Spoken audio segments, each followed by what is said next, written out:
think I need another cheeseburger. Look, we're entitled to our opinions, even if we don't know what the fuck we're talking about. The middle class holes. I first want to state, I know you're nervous about this, that I am not mocking the kidnapping of Savannah Guthrie's mother by any stretch of the imagination. It's horrible. I'm waiting every second to see this woman come, I don't know, crawling out of a scraggly wood. I hope she's alive. I hope it all works out. But can we please all just admit that this is like a Seth Rogen movie plot where they've created, I don't know, some ransom note out of the most random celebrity of all time. Why would you go after Savannah Guthrie? Like, it just seems odd that name got drawn out of a hat. Am I insane? Is this like, no? No. Well, you're not crazy. Everything that's happening is pretty crazy, right? But a couple years ago, Savannah Guthrie interviewed a bunch of the survivors and the victims. And so some people in some circles are suggesting that this is a big, hey, run your mouth about this, and we're taking a loved one. And Wait. This is like a shot across the bow. Survivors of what? Kidnappings? Epstein. Oh, can we say that? The files? Yeah. Hold on. Okay. Come up on this one. So. Oh! I am completely blissfully unaware of this. Okay, so you're saying that Savannah Guthrie interviewed survivors of Epstein's Island, and now the shadow government entities are now creeping back into the light to seek their revenge upon a Today Show host for $6 million? I wouldn't ever say that, and that is not what I said. But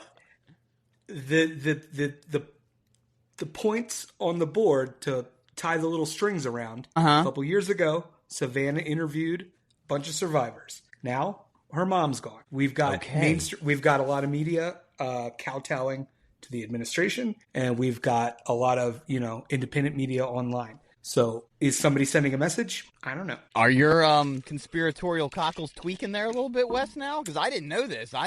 This is fresh meat for me. It's my conspiratorial. Sorry, that's a mouthful. Conspiratorial cockles are right now in the rearview seat because sorry, this is throwing me for a loop because I was all on board with why her? That's not even a D-list celebrity. It's got to right. I have to Google it. I have to look it up now. Now it's starting to make sense. Wow. I felt the same thing. Everybody was thinking the same thing. And then it's like, Bit's ruined, Murr. Bit's ruined. Yeah, I know. It's completely ruined. No, because I was just thinking, like, what are some random celebrities that you would, like, in a fictional comedy movie that you were going to, like, hey, let's kidnap, I don't know. Bobcat Goldthwait. Yeah, Bobcat Goldthwait's brother-in-law. And we'll ask for 70,000 pies, all whipped and cream. Nikki Cox's brother? Oh God. Jesus. Was that David Spade movie where he kidnapped that girl's dog to ransom it back to her? Holy shit. You and Wes with the really obscure movie references. I was a latchkey kid. I watched a lot of movies. I didn't have cable, so there's that. And I lived very far away from any movie renting facilities. Lost and Found. Lost and Found. There we go. That's a real David. Now, is he the star in this? Yeah. Yes. Him and Sophie probably someone else who could have been on that kidnapping list. Marseille.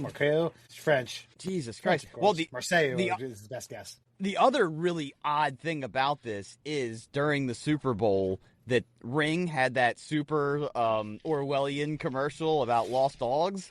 Did you see this, Wes? Where they're like, now with the mesh of all cameras we've gotten you to put on the front of your house over the last decade and a half, we can see everything like Batman and fucking Dark Knight. You are now fucking Lucius Fox. And the power's in your hands. And then all of a sudden, a real person goes missing, and they can't fucking find them using the ring cams.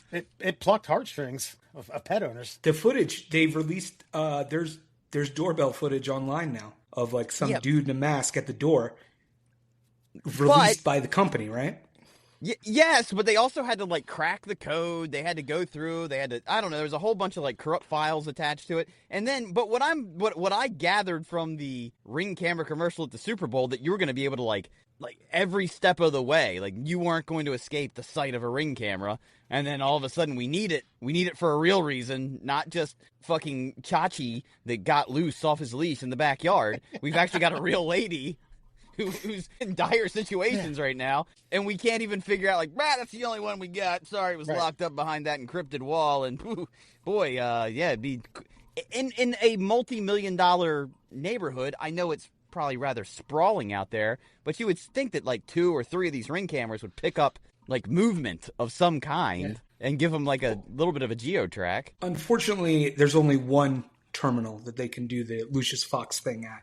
So they're taking turns, and unfortunately there's a line, there's 2 Shih Tzus, a Pomeranian, and a Rottweiler that you got to check up that footage first. Gotcha. And clearly that guy stole OJ's gloves from the lost and found tight. Department. Yeah, they didn't fit quite all that well. Well, and then I'm watching the news, and they're like, we finally identified the backpack. It's an Ozark 159er, and I'm like, oh, like the one that's in every fucking Walmart across America.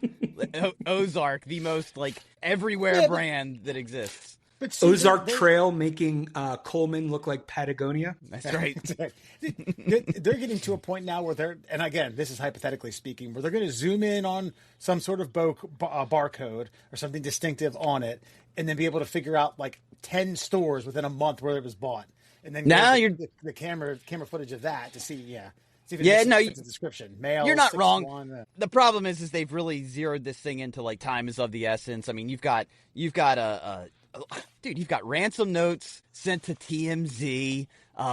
You've got deadlines. You've got Bitcoin. You've got a masked man somewhere in Arizona. Suddenly, right now, I'm learning you've got Epstein retribution.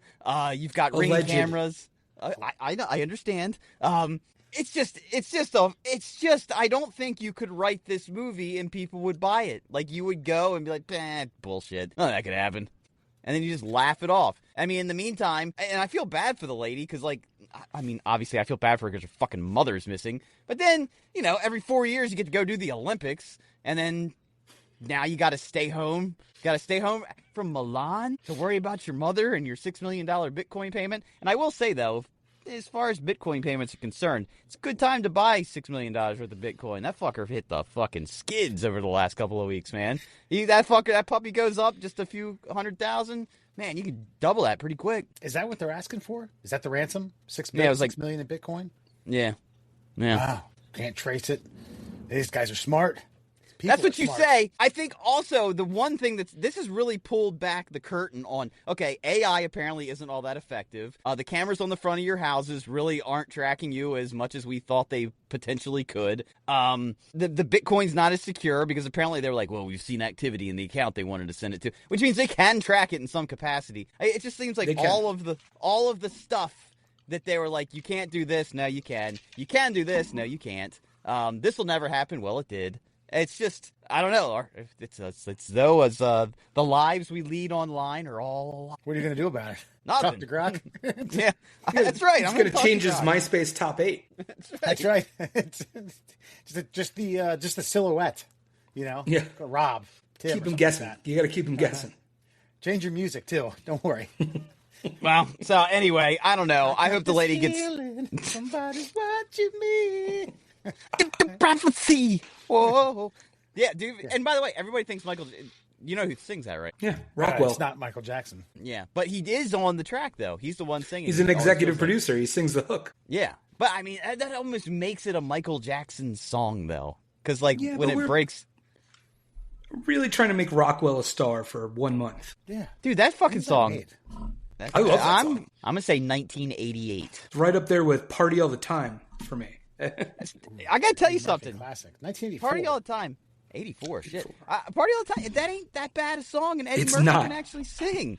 Everybody just mocked it because it was what it was when it was made. It was like, oh, Eddie Murphy's gone off the rails. He's doing a Richard Pryor on us. Well, on the same cassette, you can also find "Boogie in Your Butt." So, I mean, come on. Talk about a B-side.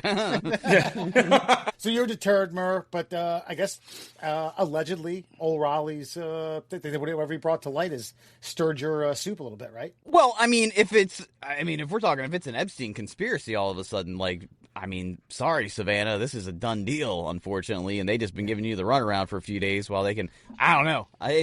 It's compelling television. We haven't had one of these compelling things. It sucks to say that, I'm entertained by this. No, but I definitely, first thing I'm doing when I get home is turning on the news, where's Nancy? Is she back yet? I hope to God this lady is still alive and she makes it back. It's gonna be a hell of a Hallmark docuseries when it's finally done. If it turns out just dandy like. But like I said, I feel bad for Savannah. It's her mom, of course. I hope it's no family member, and I hope she gets to do the Summer Olympics because at least she won't have to travel for that one. In L.A., that's right. We'll be telling our grandchildren about this, and their grandchildren will be like, "Who?" Like, that's right. We all said the same thing. Middle classers, everyone. Rollie, Murr, and Foxman. Have you guys gotten the Milan fever? That's not some sort of weird catchy disease. That's actually just the Winter Olympics are taking place. What have you watched, Rollie? What have you been? Not much, honestly. I'll be completely honest. Not much. I'm just catching highlights here and there. But I think one of the stories we're covering tonight is one of the best things I saw. Well, I've been catching the curling. I do like the curling. It's funny that it got mocked so heavily for a decade, and then all of a sudden everybody's like, man, I'm just kidding. I really like it. It's like that thing that you hate to admit, white claws are for girls. Mm-hmm. And then you find yourself slugging them nightly. Yeah. Well, here's the thing. Everybody came around on curling because, let's be honest, it's the closest thing the majority of us Joe Schmoes could probably get into in the Olympics, right? Yes. We're not doing moguls. We're not doing, we're not doing speed skating. But you go down to the ice rink every third Thursday and they're doing curling classes. It's like, I could do that. Yeah, I could be there. The U.S. team has a 54-year-old fill-in, a sub who played a little bit today. But I gotta tell you, watching them is much like watching the professional cornhole stuff. It's one of those things you look at it I could do this, and it's like, no, you can't. You can't spin a 16-pound or 30-pound or however the fuck much those granite cubes weigh. You can't do that and put within an inch on a slick piece of ice with a Brillo pad on a stick. I get that you pretty mean second. On a shuffleboard table. I was going to say, I get that you finished second at a VFW tournament shuffleboard. Old podunk nowhere. All right. Sorry, Tom, you're not fucking doing that at Olympic levels. The reason I ask is I have 3 news stories coming from the Olympics. I'm going to read them to you. I'm just going to read the headlines. Then we're going to spin the wheel of destiny. Old Murr and Rollie are on that wheel. Ooh. The winner gets to select which news story they want to talk about. The loser gets to pick from the other 2. And the real loser, your host here, Foxman, will select the third. I think I know what's coming up anyway. Ski jumpers are Olympic ski jumpers. That's the long ones, the ones that hit the absolute psychos of the the Olympics in general. There's fuckers who travel, I don't know, was it 70 meters, 80 meters or so? I think up to 100, depending upon the jumping, are injecting acid into their penises for aerodynamic purposes. Olympian, he's a cross-country skier, admits to cheating after medaling. I made the biggest mistake of my life. But cheating on his girlfriend, by the way, not in the race. Yes, and then Olympic cross-country ski champion breaks the internet with a crazy uphill run. I just want to say he was averaging a 540-mile uphill on skis. All right, so we're going with the Wheel of Destiny right here. We have old Rollie and old Murr. It's a 50-50 shot, and we're taking bets if you guys want. It's a 50-50. Murr, get on DraftKings right now. I'm gonna bet on Rollie. I'm wearing the shirt. You might have gotten it. Oh, I got it. Hey. Old Rollie takes the. You guys hear the run with that? The real DraftKings were the friends we made along the way. There we go. So, old Rollie, as the winner, you get to select the story that you want to talk about. Well, I like a good controversy. Let's get right into this acid injection. Gotcha. So, I'll give you the highlights. Basically, ski jumpers were injecting acid, or allegedly injecting acid, into their penises for aerodynamic purposes. That's but I don't know. I don't know how much I'm going to get into that. But you take it away. Give us your thoughts on such a controversy. Did you With get no aroused? detail, tell us more. Yeah. Well, this is your story. You want me to read? I read up a little bit about it before we started, as a good, researching third mic does. Kind of crazy, kind of a weird way to get a competitive advantage, but I guess these days you got to do what you got to do. The doping board has maybe thought of everything except this. I want to say it was sorry if I'm saying this wrong. Is it hydroloric acid that they were injecting or allegedly injecting? I looked that up, and it's Alex Trebek looking at the panel. Hold on a second here. It's hyaluronic. Yeah. Don't you think? I see what you did there. Acid in your penis, yeah. It's got to be tough, right? To find who. First of all, who's your plug? Who's your acid guy? Guy, yeah. Right. And who was the one? Because was it an athlete or a coach that was like, "Here's what we got to do to get the advantage, guys. Here's what we got to do." Because apparently it's for skin treatments and like med spas. It plumps up and hydrates the skin super fast. So you're plump, you're hydrated, you're a little bigger. And when you do when they do the 3D model scans for your Olympic uniform, you go in a little bigger. And apparently the extra space gives you a little more aerodynamics when you're jumping. But what does that translate to, really? Like the risk versus the reward here. I'm not injecting anything down here, first of all, right? Second of all, what possible difference in aerodynamics is it going to make that much of a competitive difference? Okay, to think that any of these athletes wouldn't go through hell or high water to get the slightest advantage, an inch or two in flight time, they're going to do it. Agreed. Until you said about the body scan on the outfit. Think about the squirrel suits that these people, they gliding through the air. You know what I mean? Like with it. Yeah. So you make your dick like, I don't know, an inch girthier. So when you get scanned, you got an extra inch now. Once your penis deflates later on, you got like a little bit more of like loose uniform, which gives you that little more of that squirrel suity kind of like air grabber to give you more lift to keep you in the air longer. And if you think they wouldn't jam a needle anywhere in their body, butthole, pee hole, eye hole, don't matter hole, they're gonna do it to walk away. Because what other glory do you have? And as far as insanity is concerned, like Wes said, these are people who are willing to go 60 miles an hour down an ice ramp and see how long these two planks on their feet can fucking carry them through the sky. Yeah, I'm not shocked they'd stick a needle in their dick. Yeah, and if that girth, depending upon how long it lasts, you could take advantage of that in the Olympic Village where everyone's getting it in. Like, oh, look at this. Yeah. Look at this proud bastard. I don't think it's going running off the podium back to the village. Yeah. I think at that point it's just a showpiece. I'm not sure how much action it's going to fucking see. What's the matter? Like, well, I injected acid into it. What the fuck? What are you talking about? Looks good there, right? Yeah. Reuters reports the World Anti-Doping Agency signaled it would watch for evidence of manipulation following the report in German newspaper it's BILD. I'm saying Bild, that raised fears that some male ski jumpers attempting to manipulate the 3D body scanning measurements used to size competition suits by temporarily enlarging their penises. So yeah, the World Doping Agency is like, let's see what you got down there. Lars. Yeah, they got to draw straws in their office to see who's watching the meet that day. It's like, Jorgen, it's up to you.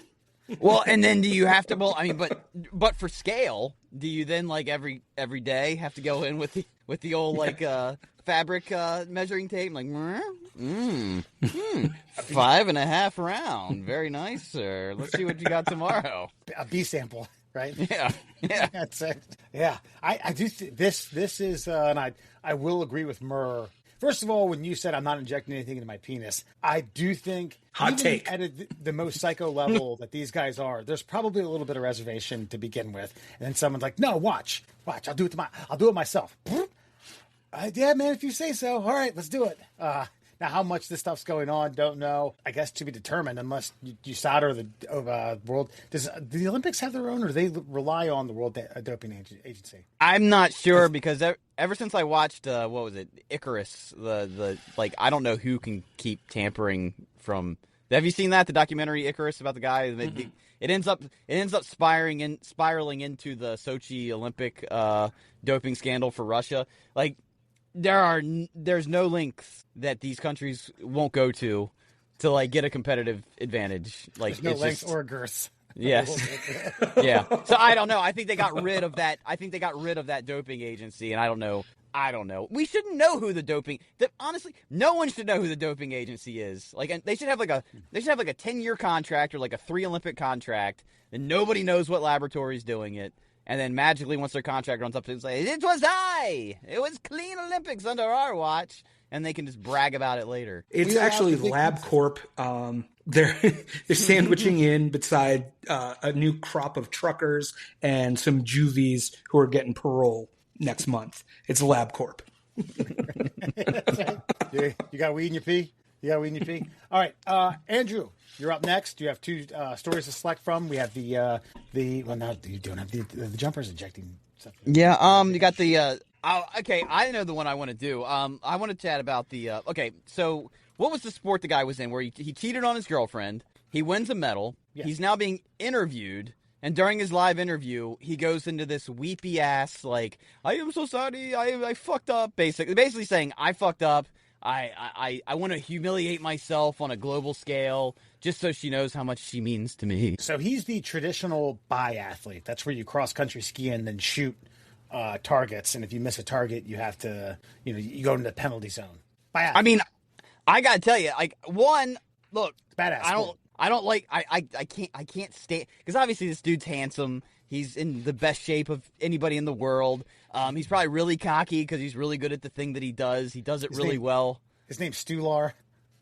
Really? Oh, Stular. Stular could have any woman in the world, and apparently he did. And now he regrets it. And now so I do give him, high marks for humiliating himself on national television. But fuck you, Stu Mark. This is what you get. I hope she doesn't take you back. I hope you're humiliated. And I hope the greatest thing you accomplish is a medal no one cares about in about 3 weeks, roughly. That's right. So yeah. he ended up getting a silver. And then on national television, he says, 6 months ago, I met the love of my life, the most beautiful and kindest person in the world. 3 months ago, I made the biggest mistake of my life, and I was unfaithful. And I told her this about a week ago. It's been the worst week of my life. And then he later on says, I had the gold medal in life. Oh, what a cheeseball answer. Wow.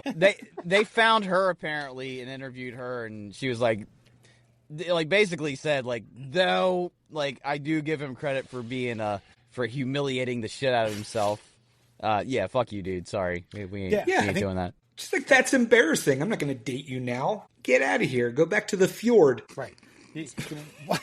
What chances you had prior to this were little to none. Now you just sealed the fucking coffin, because that. Right. Also, putting that on blast on fucking national TV. Worldwide TV, nationally. Now it's got me thinking about the whole world of biathlete groupies. I didn't know that was a thing. I mean, the high flying, those wild nights out there after a little ski, a little shoot, a little après, and he's tempted. He's Jorgish Florgensen.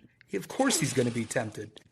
But the best part is, I read at the end of it, he goes, because his teammate won the gold, right? He got the silver. I'll take your word for it. Not sure about the I think it was his teammate that won the gold, and he got the silver. And he goes, I just hope I didn't take away from his big day. It's like, what do you mean, bud? It's just you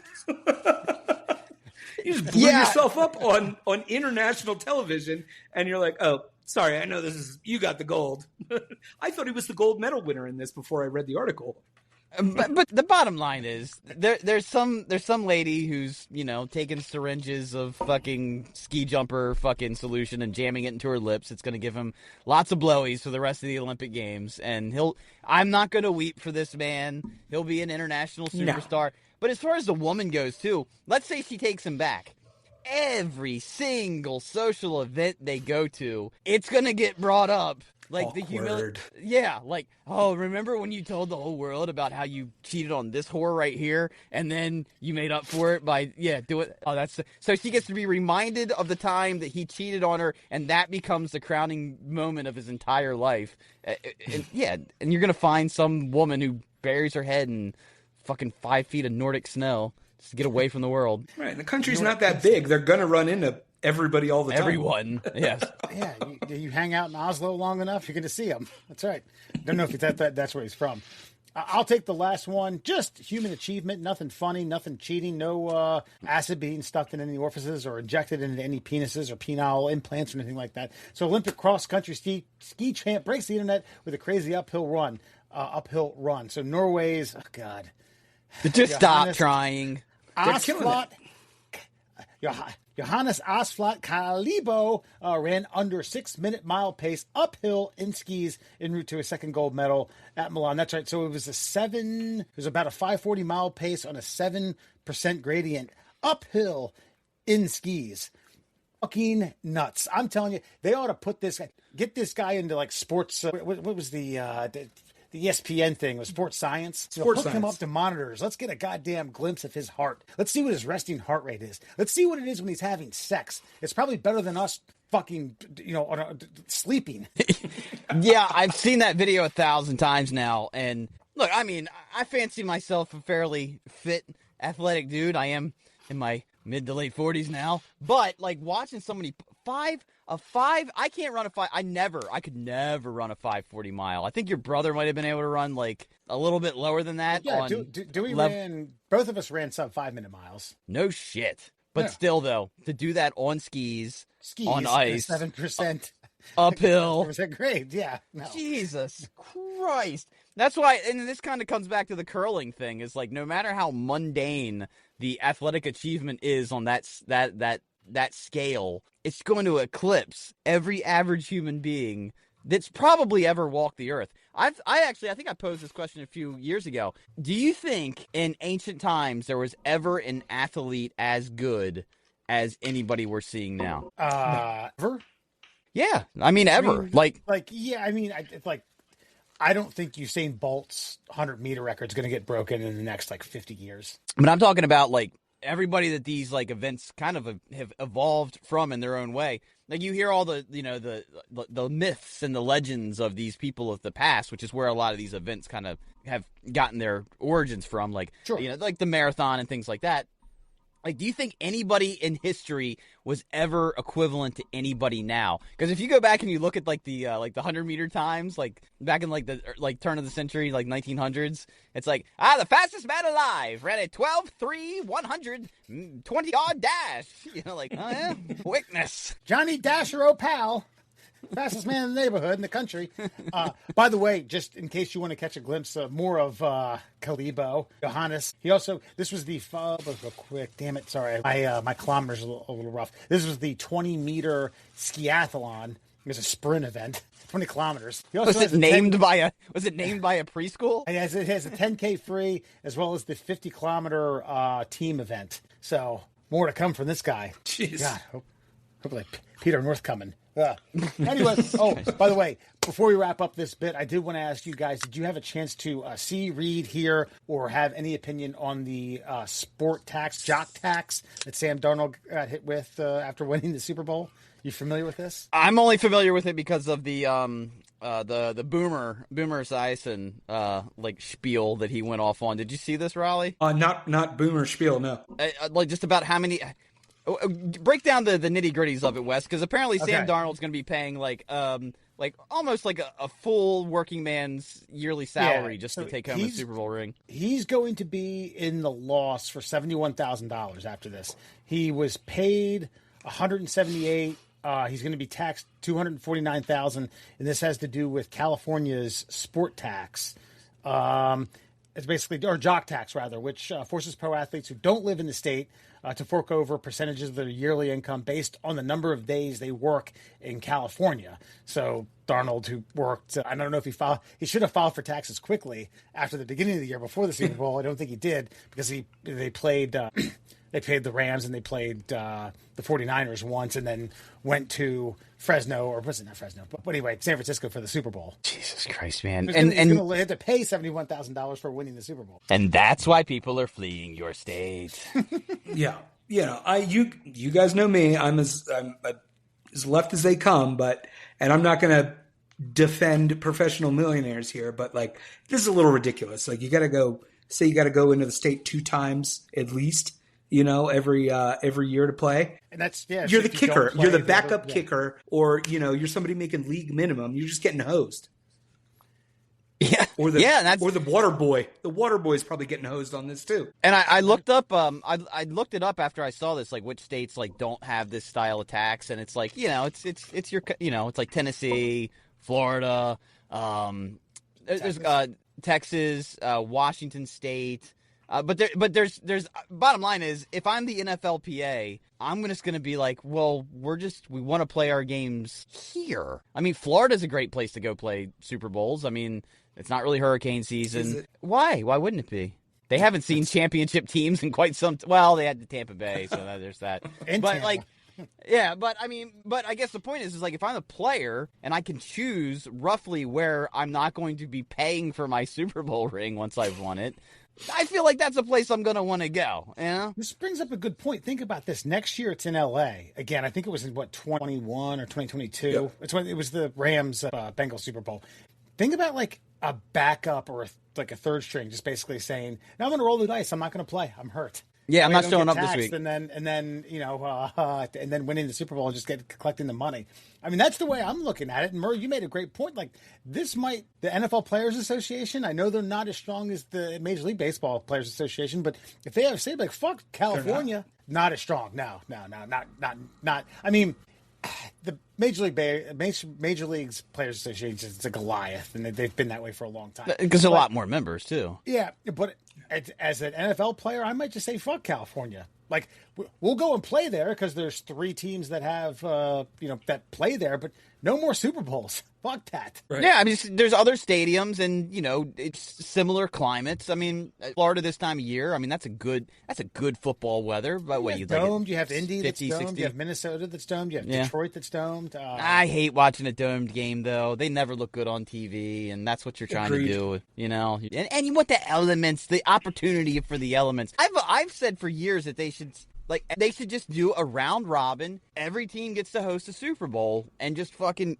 I don't care. I don't care if there's a fucking blizzard at Soldier Field. I'm fine with it. It's football. It's like, correct. Shit, this year, what's that? Just build a Super Bowl stadium in San Juan, Puerto Rico.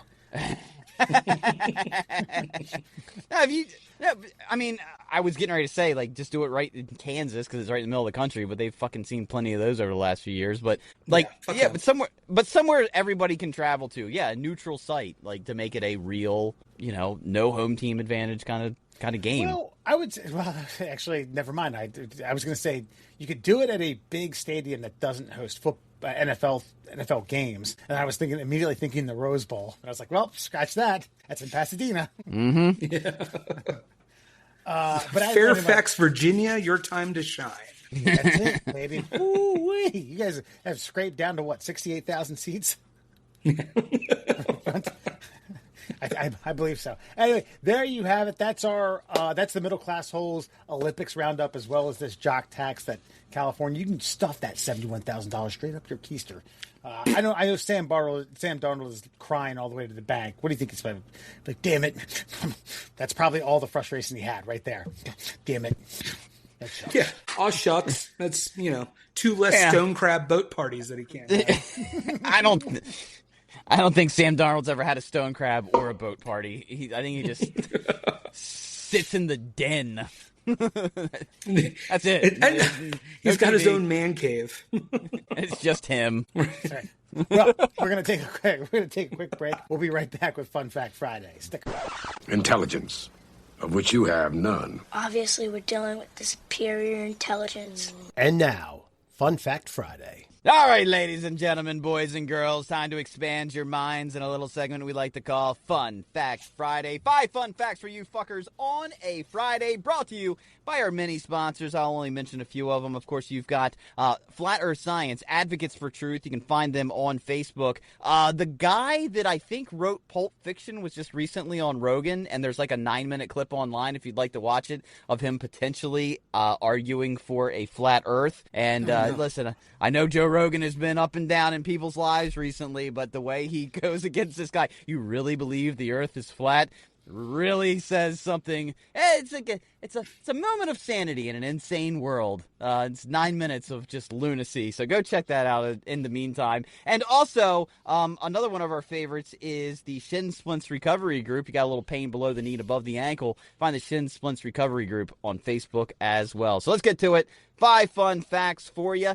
Did you know in 1968, 3M scientist Spencer Silver was tasked with developing an ultra-strong adhesive for aerospace applications, but his experiment went wrong, and the exact opposite happened. A weak, pressure-sensitive glue made of tiny acrylic composite microspheres stuck only lightly to surfaces, peeling off cleanly without any residue. Didn't know what to do with it, shelved it forever, until his buddy was like, I need a bookmark that stays put. And so he used the adhesive, and suddenly they created the Post-it note, and which has sold billions upon billions of units since 1974. And that classic canary yellow color, just chance. It was the only scrap paper they had lying around the facility. Post-it notes. Wow. For a minute, I thought you were going to say bookmarks. Listen.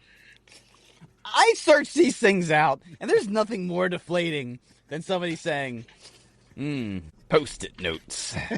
Got some right here. That's Yeah. right. Thank you. Where's yours, Wes? Hold on. I've got the super special ones with the lines, so I don't See, write I like a got a monster. jury notice. I got a jury duty notice here. Put your chapstick. No, it's They're one around of here these somewhere. stupid things you take for granted. I got them stuck all around the edge of the monitor to remind us of things that we're supposed to do or things I'm supposed to do to help this fucking show out. It's just like, I could have it on loose little scraps of paper that flop and fly everywhere whenever I stand up and push my chair or walk briskly through a room. But no, we have this light adhesive made of microspheres. It wasn't strong enough to do what they intended, but it's strong Yeah. enough to remind us of everything that we need to be reminded of. I just want to say that there's a theme to tonight's Fun Fact Friday. It's fuck-ups that made the world a better place. Did you know? In the late 1890s, brothers John Kellogg and Keith Kellogg were experimenting with healthier diets for patients, trying to create digestible wheat-based foods by boiling wheat berries into a dough-like mixture.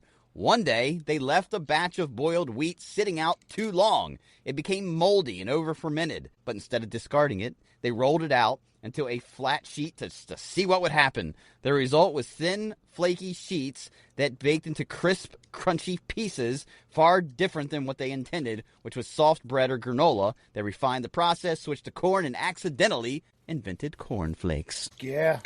Everybody's least favorite cereal next to Cheerios. Which was also a mistake. Donut makers. They forgot the flavor on the Fruit Loops. But you're forgetting, you can blame RFK for that, but you're forgetting that the entirety of cereal doesn't exist unless they attempt to apparently give molded fucking wheat chips to fucking mental patients. Right. The Kellogg brothers. Very, Cold cereal, or because I still to this day do not know what hot cereal is supposed to be. It's that mushy shit. It's oatmeal, basically. That's hot cereal. Oatmeal is right? hot cereal. Yeah. Right, Wes? Boy, I've never heard of hot cereal in my life. Actually, we're going to have to go to the Google machine on this one. I'm pretty sure, like, Quaker Oats is like... Yeah, hot cereal. It's cereal from grains prepared with to be eaten hot. Oatmeal, corn of wheat, cream of wheat, not corn of wheat. There's things of that consistency. So, God, I remember People getting are raked. still in the chat. I got raked over the coals once because like I said I liked cream of wheat. My mom used to make us cream of wheat when we were kids, and it was like, Yeah, mine too.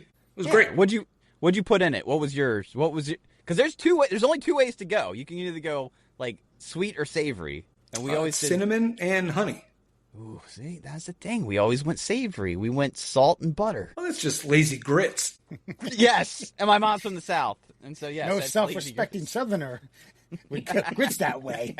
So you're telling me that your stove boils a grit faster? Anyway, did you know? In the early 1940s, during World War II, engineer James Wright at General Electric was trying to create a synthetic rubber substitute to address wartime shortages of natural rubber. He mixed silicone oil with boric acid, expecting a useful, bouncy, or elastic material, but the result was a gooey, putty-like substance that bounced like a super ball, stretched dramatically, shattered when hit too hard, and picked up the newspaper print off of comic pages.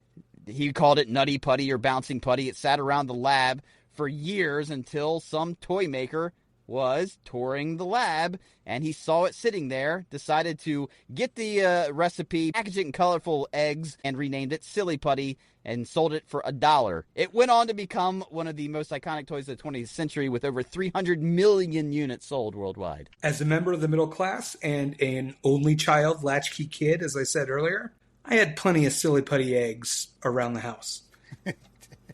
It's a little Easter egg hunt for yourself. Ooh, there's that. I found it fascinating how well it could mimic newspaper.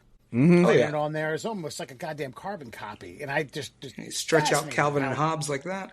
Yeah, God, it was just like goddamn beautiful. It was like a print, a 3D print. Not 3D, 2D. Sorry. My favorite thing to do with it, though, this is so lame, is you kind of stretch it out a little bit thin, and then you yank it real hard, and it would give you this nice, satisfying, like click snap. Yeah, man. Oh, yeah. God.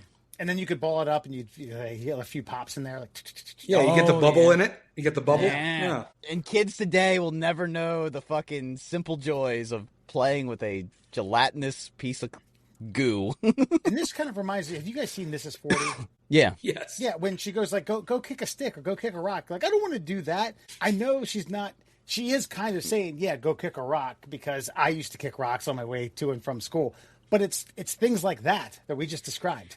Like, yeah, go pop air bubbles and Silly Putty. What are you talking about? I actually the simple saw pleasures. Bubble wrap. I saw a great like psychological study thing, and it was talking about like video games today versus video games of like our era, like the Atari, arcade, Nintendo generation to what it is now. And it was like these psychologists are talking about how our generation had to deal with frustration, memorization, perfection. There was no reward system beyond you just accomplishing the goal. And now video games like lead you along a path. Like, there's no real failure. Yeah, you can get killed, but then you go back to the save point that it automatically did for you 10 and a half seconds ago. And so you don't have to start over from the beginning. Yes. Because I've been trying to tell William, I was like, in my day, because on the Nintendo Switch, you can play online, but you can rewind. Like, let's say you missed the jump. You can rewind and try the jump again. Yeah. Yeah. No. It's the game. And you in can the same life? Oh yeah, no, it's all just like an NFL replay guy in the booth, just like spin it back, spin it back, spin it back. Yeah, yes, 100% using the time stone, just spin it back, and he will never know. He will never know the frustration and what it was like to leave. I remember I was playing Bionic Commando. That game was long as fuck, had 0 save points. I left that motherfucker on for 12 hours, just fucking helicopter spinning on a level select screen, just so I could finish the goddamn game. Wait, there's a 2009 version. Bionic Is that what you're talking about? 2009 version of what? Bionic Commando. Oh, there's been I 6, see, 7 different 1988. versions of Bionic Commando. 1988. I remember this one. Oh, yeah. Yeah. Actually, yeah, was there a 1942? Yes. Yeah. I love 1942.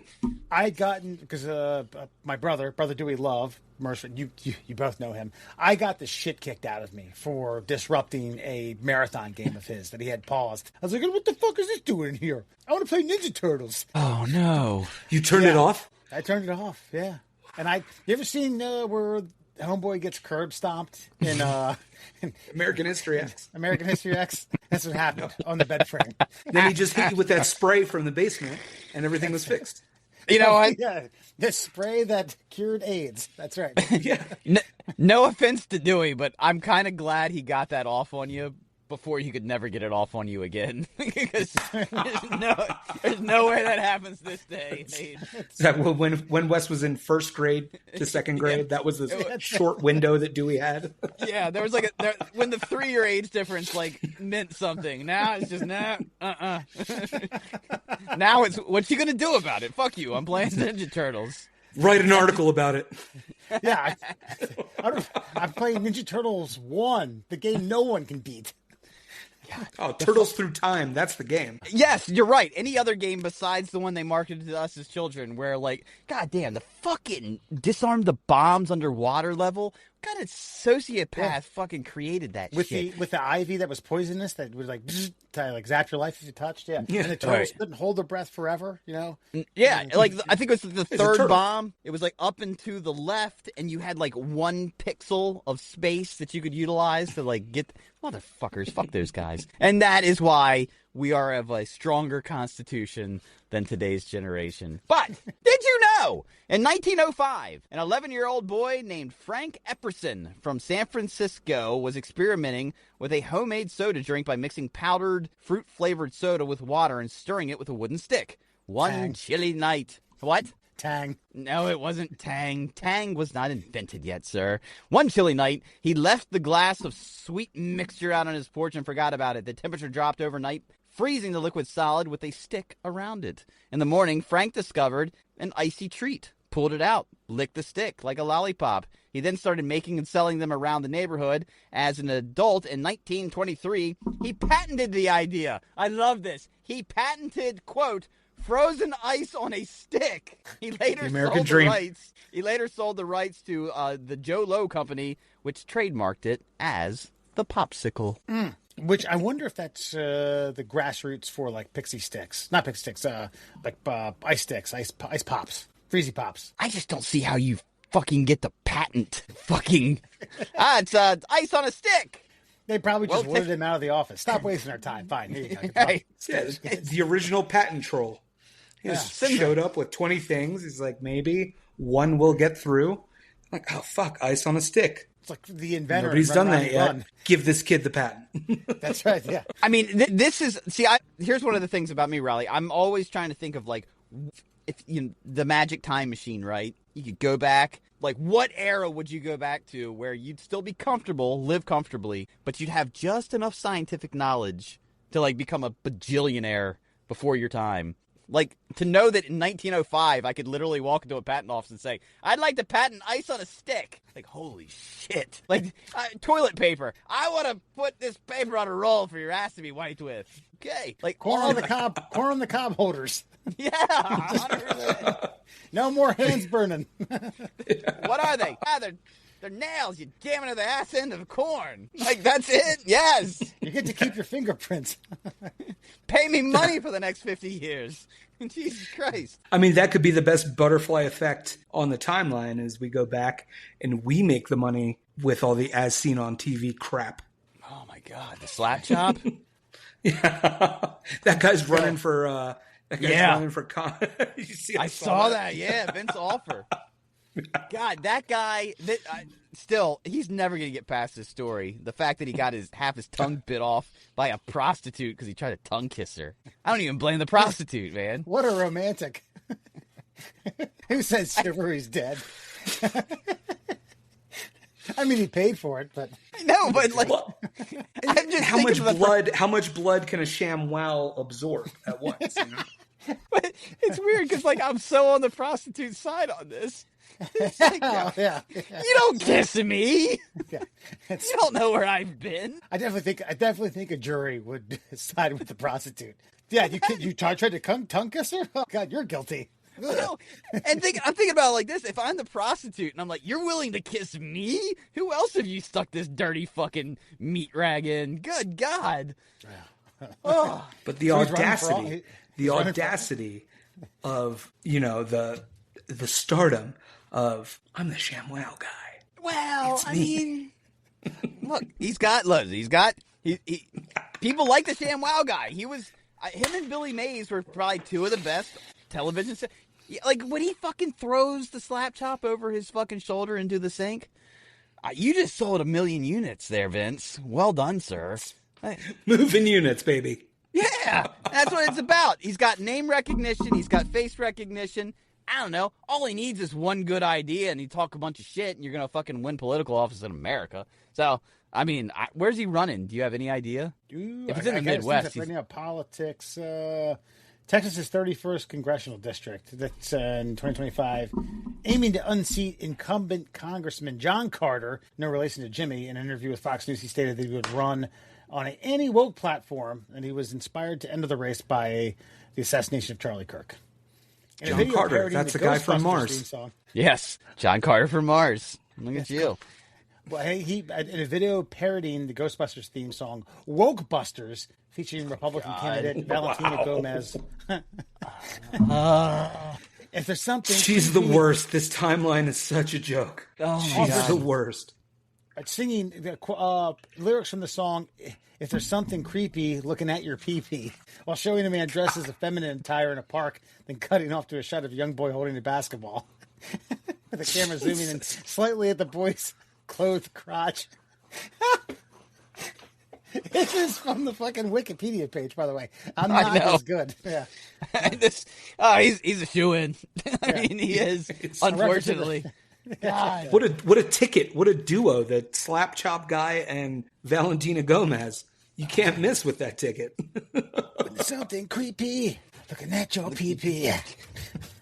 Who you gonna call? Woo, Busters! All right, and finally, and I know we all have a general idea of the story, but this is for discussion more than it is for the fact. Did you know, in 1928, Scottish bacteriologist Alexander Fleming returned from a 2-week vacation at his cluttered laboratory at St. Mary's Hospital in London and noticed a peculiar petri dish where Staphylococcus bacteria cultures had developed a green-blue patch of mold. But what he noticed was around that patch of mold, everything was dead. It was completely clean. He named it penicillin after the fungus. Blah, blah, blah. Didn't know what to do with it. Couldn't reproduce it. Then, of course, World War II broke out, and some Oxford scientists decided to work on that thing. They're like, hey, remember that thing that stopped people from dying from, like, simple wounds? And they figured it out. And, of course, we got penicillin. They won the Nobel Prize in 1945 for the happy accident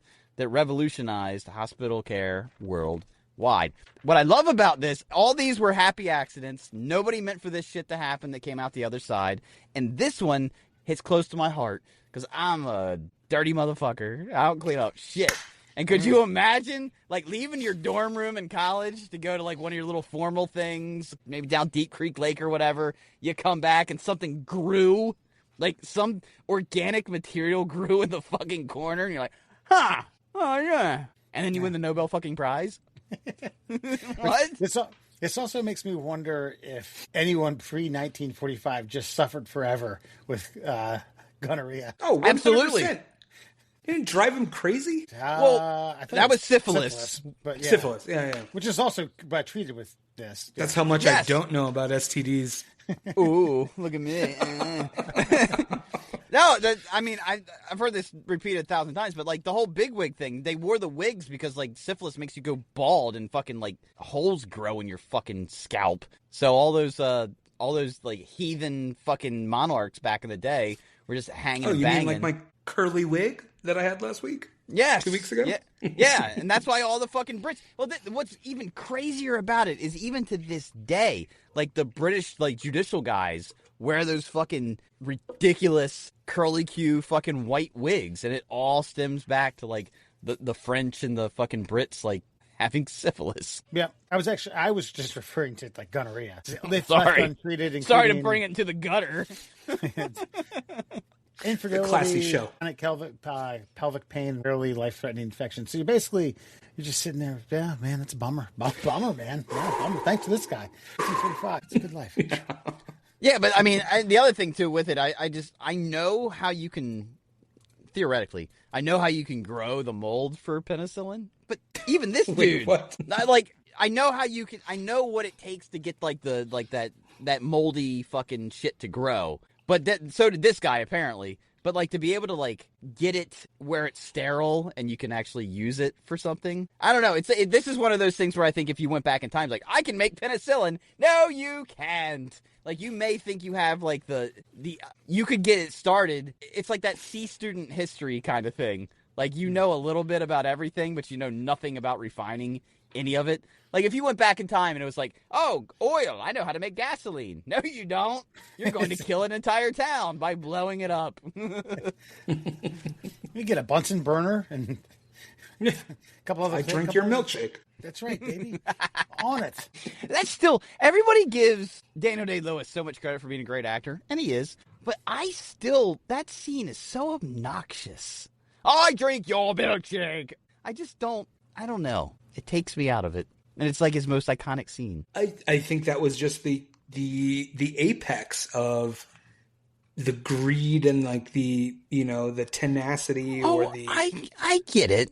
I'm just saying, like, to stare at a man in a fucking like little restaurant and like, I drink your milkshake. Wasn't that his private bowling alley? Yeah, I don't remember. That's baller shit back in the 20s, right? That's right. Actually, that's baller shit now. If any of us had a private bowling alley. Yeah, and we're stealing minerals and oil from each other. Then who are you trying to impress? Aren't they already impressed? They're there. Like, who are you trying to, like, are you really showing him up? Like, I drink your... It's such a weird fucking line to be, like, one of your most iconic, I drink your milkshake. He's just explaining how to steal oil. I understand. I get all of it.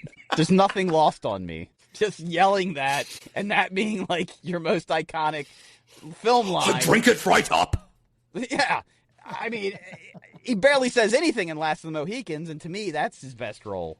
I will agree there. And that, my friends, is your Fun Fact Friday. All right. Stick around. We're going to take another quick break. We'll be right back with Before You Go and smart underwear revealing how much you fart daily.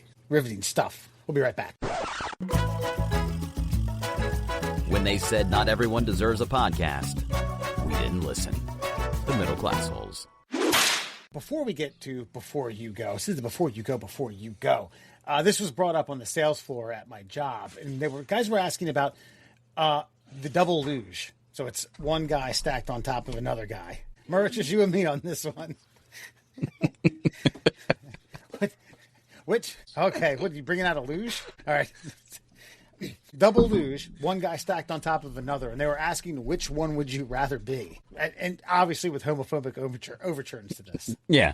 So, all right. So we'll start with you, Rollie, because I think Wes and I have kind of actually already discussed this a little bit. So, are you aware of the double luge in the Olympics? Not an ice luge, not something that you suck alcohol out of. Two men, tiny sled, stacked on top of each other. Who would you rather be? Top luge or bottom luge? I mean, this is a real human centipede of a question here. Sure it is. I guess who gets the guts and who gets the glory here? I mean, technically, top man, I guess, technically crosses the finish line first, right? Right, the feet are hanging over. It's a little bit closer. Yeah. I mean, but nobody remembers the losers. Everybody's a loser and luge. No one remembers the single losers. I think you want to be B, right? Because all the pressure is on A. Because I assume the first person has to do the steering. Now, you gotta, okay, just let's use top and bottom here. So A and B. Okay, so the bottom gets on first. Yes. The top man mounts him. Right. So I guess if you're just laying there and you get a gold medal for just laying there. I think there's a little more to Isn't that every man's dream? To come from behind? Little triumph story. Yes. Yeah. I think the first guy has to steer. The second guy just has to hold on, right? No, I think the bottom guy's steering with his feet because, like, the way the little the little feet blade the blades come up. I think he's got to use his toes. I think the top guy's like more like body movements than the bottom guy. But the bottom guy, I think, is actually like manipulating the blade of the sled to make it go left and right. But so he's doing all the work. I mean, but the top guy, Wes, explain why you think the top guy is dangerous. I think if in the event of a wreck, the top guy is getting either thrown, propelled, or taking on the blunt end of any type of damage. Yeah, and so there is an extra bit of risk being the top guy. I said I'd like to be the top guy, because I don't, and this is not a homophobic thing. I just don't want another 200 muscly grown man's like ass like grinding, like just incredibly with all that pressure into my ball sack all the way down this icy fucking hill. Like, it won't be his fault. It would just be like, it's like me getting my fucking vasectomy. Just grin and bear it, baby. It'll be over soon. Oh, please. So I just want to be the guy on top. I don't mind feeling, another man's package rubbing its way into my buttock region. It's fine. Yeah. It's for glory here. Okay. And you know that obviously, practice makes perfect. They're not doing this 3 times a year. Yeah. They're doing this like for 3 runs during the Olympics. These aren't single losers. They're like, yeah, we should try this just 3 times though. Yeah. Let's just try this today, me and you. Yeah, that's right. One good run down the hill. Now you're getting personal with each other. Like, I'm gonna know how much practice acid uniforms are made out of velour, so it's less weird. I'm going to know exactly how much acid you've injected into your penis before this day is over. By the way, the Italians won gold today. Okay. Bet. All right. Tonight on Before You Go, on the middle class holes, a University of Maryland study finds that people are farting roughly 32 times per day on average, a far cry from the 14 to 21 that was previously in some bullshit that nobody studied. So what they're going to do is they're going to put in smart underwear to analyze your farts. That's right. Scientists have created wearable sensors that attach to your underwear that tracks your gut bacteria in real time by measuring hydrogen gas in your flatulence. And no, this is not set up for a joke.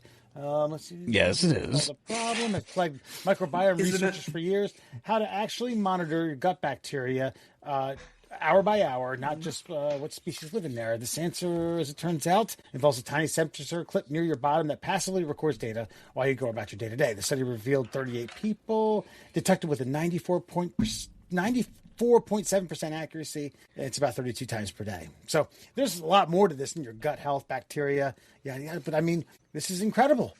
This is a human achievement. This is a crowning moment. This is Pulitzer Prize winning, although they're not writing anything. I 100% agree. Like, it's as funny as it is, farts are funny. There's no way around it. Oh, yeah. But, pun intended, what comes out of your ass is indicative of what's going on in your body.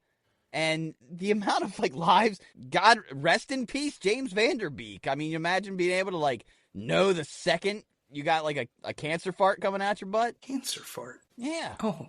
Well, isn't that what this is for? I mean, you got of course they're trying to see how healthy they can keep you with your gut flora and all that. But as all of a sudden you got a colorectal fart come out the ass, Mr. Murr, time to head on down to the old asshole doctor who tells you really bad news and see what you can do to hurry up and fix this before it becomes bad. It's great it's great invention. Basically, just wearing a maxi pad that saves your life. Yeah. So just for frame of reference, I'll show you. This here's the prototype. Oh no! Butt plug Oh right yes, I am definitely the top man in a fucking deluge. So wait, what are you looking at? I'm looking at the plug in the asshole. Oh yeah, so seriously, I do enjoy the people at the University of Maryland showing off. Let's of course put on Maryland piece here with some sort of, I don't even know if it's like a painter swab or something. It's a prototype, okay? We'll gussy it up later. It's made by Under Armour, I'm sure. By the way, this is a bit of a follow-up, Murr. If you recall, it was 2024, but it's less than 2 years ago, where there was an app that measured length, detectability, stench. Basically, you could monitor your own farts. Yeah. And send it for analysis. That was more felt like novelty than it was for science. But this is science. I don't know. We got to get over this embarrassment syndrome that we have in America about shit like this. We've talked about pooping in a bag and sending it into a lab for analysis. We've talked a lot about fart science and monkey entertainment run neck and neck on this show. We need to rename this show. Yeah, that's right. Fart science. Fart science and monkey entertainment, guys. we're taking off after that. No, monkey entertainment is our fucking that's our umbrella. Fart science is our show. Guys. Yeah, 100%. Fuck, man. I don't even know. You derailed everything I was thinking of. I don't know. But Rollie, does this become does this become a joke, or does this do people take it serious? You know, I'm something of a scientist myself. So Dr. Rollie. Yeah. You send me a pair of these, University of Maryland, we're going to learn some interesting things. All right. I'm a little insulted that I wasn't invited for the clinical trials. I don't know what kind of volunteers you had walking in, but, you know, you got a homegrown fart athlete. Who's no longer in the state. But I'm just saying, the findings could be interesting. If the NSA had been doing their due diligence, you'd have been at the front of the line. Like, hey, Mr. Rollie, listen, yeah. A flatulete. Right. I just think it's funny we've reached a time because, you know, it's a little refreshing that in everything we hear is AI this, AI that. We've got finally, just like when we had Marvel movies, if anybody was a comic book dork, CGI was able to catch up and we could make comic book movies look cool, whereas in the 90s we really couldn't. But, you know, when we were kids, we're like, you know, and still to this day, farts are hilarious. And now we're doing science with them. It's undeniable. We're doing real cutting edge butt science. I'm a butt scientist. No, I I get will slapped at a bar for saying that. I gotta tell you though, which bar? Speaking of pooping in bags and mailing them across the states, no, I give Blue Cross Blue Shield all the credit in the world. I've got a box upstairs that I still got to poop in, complimentary because of my age and my risk for colorectal cancer. So I got a box upstairs that they sent me out of nowhere. I was like, who ordered this shit? And I opened it up and it's like, hey, this is from us. We don't want to pay for your cancer fucking treatment. So shit in this bag and get it back to us. Did you vet? Did you confirm that it was the hospital and not like a weird neighbor that like hand wrote like, please put your poop in here and send it to me? They sent it to me like 3 months ago, and if it was a weird neighbor, I'd have got that done that day, because I would like to see what kind of pen pal letter I got back from that one. Really hope you enjoyed your ribs last week. This is the God's honest truth. I know what meals will do to my stool, so I've actually really legit been waiting, like, when am I going to get a good salad? Like, as I don't want to be messing with any... You know, it's already gonna be bad enough. I don't want to be messing with anything runny, so I'm just like, let's wait till pizza night, and then we'll go the next day. Get a Caesar, clear it right up. Yeah, pizza, poopa. All right, I think we could go on. University of Maryland sponsor us. That's right, baby. Come on, we'll do a podcast with them on. Send them my way, baby. I'll fart you up. They have people eating like 6 regular gumdrops made of corn syrup and sugar, and some like how they test those. And then they had 6 gumdrops containing grams of insulin, plant fiber, and then after that they figured out the differences in the biomes. Man, lovely. Come on, I'll do you one better just for enlightenment and entertainment and just, you know, laugh, shock value. I'll put one of those party favors that you like blow into. They go, woo! I'll put that in the farter. That every time I fart, you know it's a like when they're selling fans, they have the little ribbons coming off the fans. Show you how hard they blow the AC out. God, I'll put one of those things that sits outside of a car dealership. That's clappy, guys. All right. Listen, you can find the Middle Class Souls on all your social media platforms: Instagram, TikTok, YouTube, Facebook, at the Middle Class Souls. You can email us at tickleourtummies@gmail.com. Didn't see anything. I think Keith gave up on us. Although I might see it this Saturday. I might see, hey, man, put your phone out, fucking email us. Follow us, tell your friends, tell your neighbors, tell your fellow farters. Tell the guys who are interested in farts, man. We talk about some good shit. Tell your penis plumpers. We love them. Penis plumpers. Tell all your PED users. All right, we'll be back next week. Austin will be on following week. Alan will be back with us, and then we'll get into St. Patrick's Day, right? Right, McKinney, you're gearing up. That's right, fighting Irish. All right, folks, take care. We'll be back with more Middle Class Souls.